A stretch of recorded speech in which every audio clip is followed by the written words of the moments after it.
Mini came out in 1959 and instantly became a big success. It was originally designed as a car to deal with the gas crisis of the time in Britain, and so it was an economy car, and that's what people originally used it for, and everyone bought one, you know, from the mom who wanted to just go pick up groceries all the way up to the rock stars. I mean, even a few members of the Beatles had Minis. And so it was exciting for people to have a car that their idols had, and it was accessible. It was the everyman's car, but it was also, you know, rock star status at the same time. My name is Sumner Norman, and I drive a 1971 Morris Mini. It wasn't too long after that people started seeing a potential racing application, and immediately started stuffing larger engines in it with the Cooper S models, with the 1275 like this car has. And the car was almost instantly successful in races, really famous races like the Monte Carlo Rally and the British Touring Car Championship, BTCC.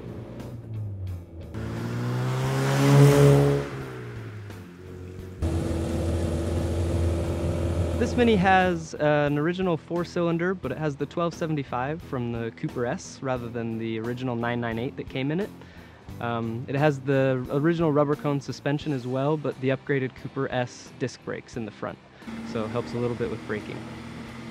It only has 28,000 original miles, and almost all of those were from the original owner who bought the car in Surrey in England, new in 1970. The Cooper S model had the hydro suspension, which was prone to failure and kind of a little bit fiddly for most people, and so a lot of people would actually backdate that to the rubber cone suspension, especially for street applications. So that's what we kept in this car.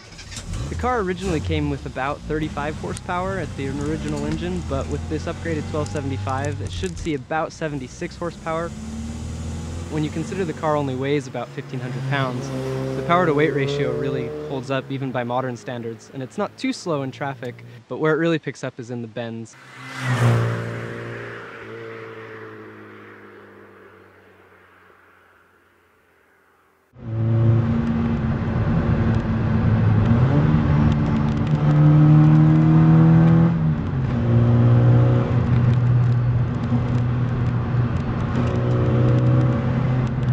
And it's really fun to throw it into a corner as fast as you can because it's extremely forgiving. You really can't do much wrong by a Mini, even if you are completely, you know, irresponsible with your speed into a corner here and there. And that really gives you the confidence to push into corners that normally you wouldn't be as confident in.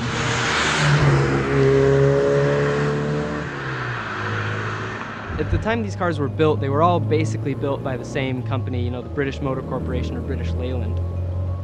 Under that umbrella kind of came several company names, including Austin and Morris. The car was also built in other countries under the name of Innocenti in Italy, so you have an eclectic mix of different countries selling essentially what was the same car.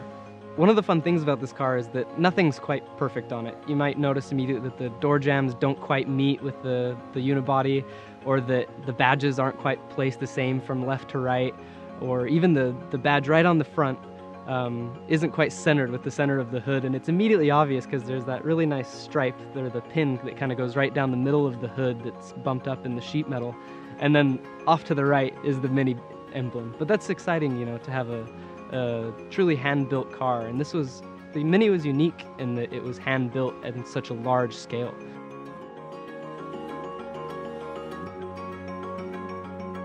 The interior has really remained untouched since 1970 when the car was built, and so I hesitate to change anything in there. It has an original school bus style steering wheel that's really quite large and a little bit cumbersome, especially in tight corners where the Mini is so good. But I don't want to ruin any of that originality, even if it takes a little bit away from the driving experience. When you look at it from the outside, you never forget how small it is, but when you get on the inside, it's very easy to forget just how small it is. It's surprisingly spacious. One of the biggest questions that I get with the car and everywhere I go is, first, is it legal to drive right-hand drive? And yes, it is. Second, is it difficult to get used to?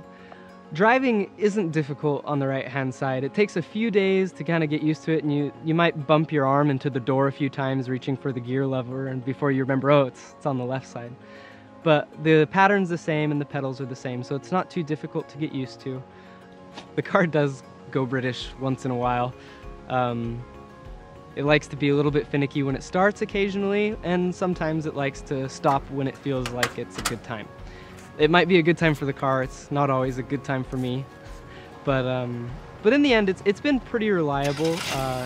All in all, I've only had, you know, probably once every 6 months I'll have some issue that strands me. And people's response in general to this car is amazing. Everywhere I go, if I stop for more than a couple seconds, someone has a question, or someone's giving me a thumbs up or a smile or a wave, or, you know, cheering me on. It's one of my favorite things about the car, because it doesn't matter what kind of day you're having, there's always that one-stop solution of, if you want to be in a better mood, just take the Mini for a short drive.